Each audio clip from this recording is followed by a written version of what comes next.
Otoritas Jasa Keuangan OJK Provinsi Bali menilai rata-rata secara keseluruhan Bank Perekonomian Rakyat (BPR) di Pulau Dewata sampai saat ini dalam kondisi aman dengan rasio permodalan dan rasio-rasio keuangan lainnya yang sesuai dengan ketentuan yang berlaku.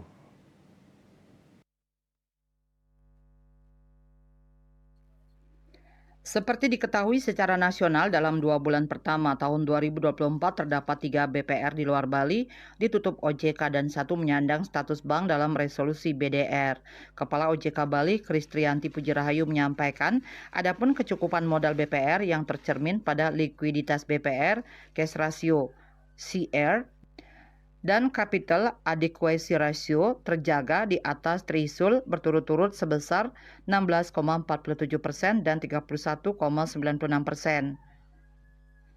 Puji Rahayu pun memaparkan kualitas kredit perbankan, bank umum, dan BPR di Bali tetap terjaga yang tercermin dari penurunan rasio kredit bermasalah atau non-performing loan (NPL) gross sebesar 2,95%, lebih rendah dibandingkan posisi Desember 2022 yang sebesar 3,50%.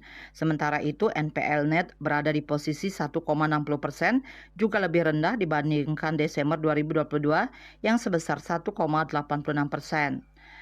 Sebelumnya, Wakil Ketua Dewan Komisioner Lembaga Penjamin Simpanan LPS, Lana Sulistianingsih menyatakan, di tengah ketidakpastian global yang terus terjadi, perekonomian nasional masih tetap terjaga, salah satunya karena permintaan domestik yang tetap kuat dan kinerja investasi yang solid.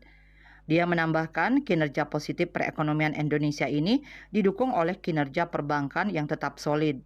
Wartawan Bisnis Bali melaporkan.